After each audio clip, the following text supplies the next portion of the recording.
Greetings, citizens of the world. Israel, for over a decade, your violation of international law, and your crimes against humanity, have not gone unnoticed. The truth about the current Zionist Prime Minister Benjamin Netanyahu, and Israel, need to be exposed, so let's begin, shall we? Firstly, why don't we start with your real name, Benjamin Milikoski? Why he may actually be Hebrew, he still felt the necessity to change his name. Why? A lot of his credibility would be lost when claiming that this is his land. In fact, a lot of his arguments are based on his name. A few clarifications are necessary before you call me anti-Semitic. Let's ask the question, what is a Semite? A Semite is a member of any of various ancient and modern peoples originating in southwestern Asia, including the Akkadians, Canaanites, Phoenicians, Hebrews, and Arabs. Judaism and Zionism are not inseparable. There is many Jewish people that do not support Zionism. If you don't believe this, run a quick Google search for Jews against Zionism, and you will see countless results, and organizations specifically created to protest against Zionism. To clarify, we are not against Jews, we are against Zionism. So if you're going to call us a name, use anti-Zionist. That would be more truthful than anti-Semitic. Israel, the oppression you place upon Palestinian territory has angered not only the anonymous collective, but all of mankind.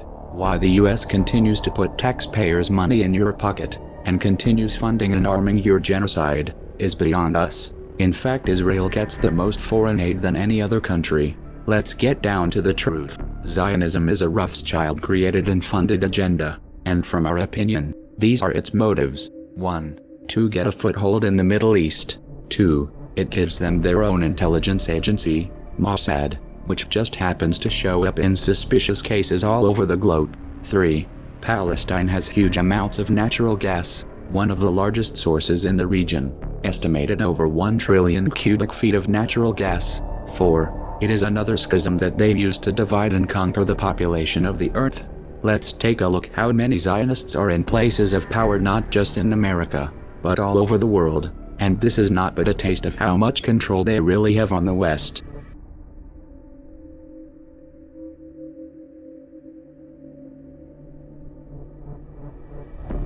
Matrix movie, there's something called the Zion mainframe. Well, Zionism, Rothschild Zionism, is in so many ways a mainframe of this network, and it pervades all the way through. Obama's immediate handler is a guy called Rahm Emanuel. He has served in the Israeli army, he's the White House Chief of Staff, he does whatever he says. His father, Emanuel's father, was a terrorist in the Irgun terrorist group that bombed Israel into existence in 1948. This guy is the second handler in the White House. His name's David Axelrod, Rothschild Zionist, and he was the man who orchestrated the entire election campaigns of Obama against Hillary Clinton and then against John McCain. The main funder and orchestrator of the funding in terms of individuals of Obama was a guy called George Soros, Rothschild Zionist, who manipulates countries and uses his networks and funding to create coups in countries where they want to change the regime change. And he bets on currencies like he bet on the pound years ago, and makes a fortune out of the demise of the economy of other countries because he has no empathy. Henry Kissinger, massive Rothschild Zionist, has served that dynasty's agenda for 40 years, if not 50 years, and he's now an advisor to Obama, even though he's officially a Republican. The American economy, the American economic team, is led by Timothy Geithner, Treasury Secretary, Rothschild Zionist, and Larry Summers, Rothschild Zionist. The entire Obama budget is run by the budget director, Peter Orszag, Rothschild Zionist. This man was advising the Russian treasury when the Russian governments were giving state assets away to Rothschild Zionist oligarchs, including Roman Abramovich, the owner of Chelsea Football Club, by the way. It's very easy to become a billionaire when a state says, have these assets worth $1 billion, billions of pounds, thank you very much. It's a piece of cake. You could buy a football club if you want. And this man's company was also advising the Icelandic central bank in the run-up to the Icelandic crash. The Federal Reserve in America, which controls the American economy in so many ways, it's a privately owned, not government-owned central bank, and it's privately owned by the Rothschilds and the affiliates of the Rothschilds, is Bernard Bernanke, Rothschild Zionist. He replaced Alan Greenspan, Rothschild Zionist, who was head of the Federal Reserve from Reagan Bush right up into the Boy Bush administration, and he systematically took away the checks and balances which allowed the mayhem of 2008 to unfold. We keep hearing about Goldman Sachs and all the mayhem that it's created, both in the crash of 2008 and the crash of the economy in Greece, fundamentally involved Goldman Sachs. Goldman Sachs is a fiefdom of the Rothschilds, headed by Lord Blankfein, Rothschild Zionist.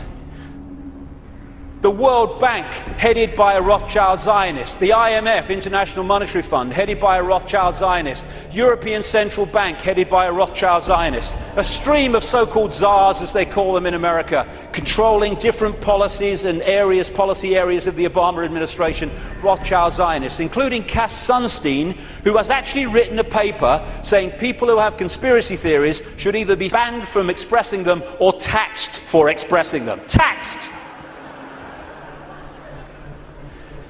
Climate change policy in the Obama administration is controlled by Carol Brown, a Rothschild Zionist, and Todd Steen, Rothschild Zionist.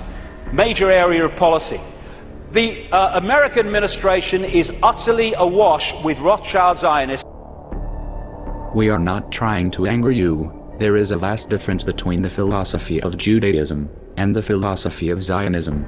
Zionism's core belief is that the land of Israel was granted to them by God. This is a religious belief, and the application of a religious belief in politics is theocracy, and we do not support theocracy in any of its forms. You can't cloak this under the shroud of religion. There's nothing holy, good, justified or morally acceptable about what is going on right now. The definition of genocide is the deliberate killing of a large group of people, especially those of a particular nation or ethnic group. What Israel is doing is genocide. They are taking this land and killing people because it said so in their Bible. We have no problem with the Jewish people. We have an issue with what the Israeli government is doing. Let's bring this back to July 7, 2014. Israel began a massive assault on the Gaza Strip.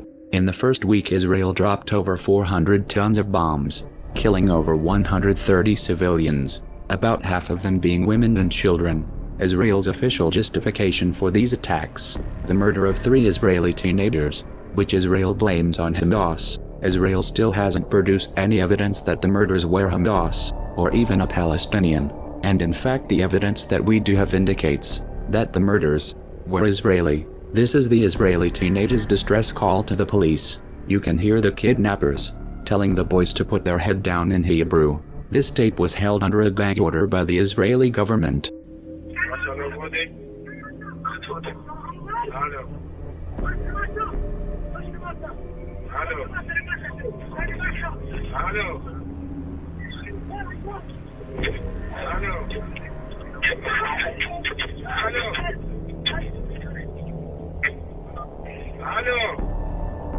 If this is just a political debate to you, then go look at the pictures. You have no right to defend what Israel is doing, if you don't have the courage to even glance at the consequences. And anyone who would justify these crimes after seeing the civilian casualties should be ashamed of themselves. The bombing of heavily populated areas is a war crime, and the US is funding it with your tax dollars.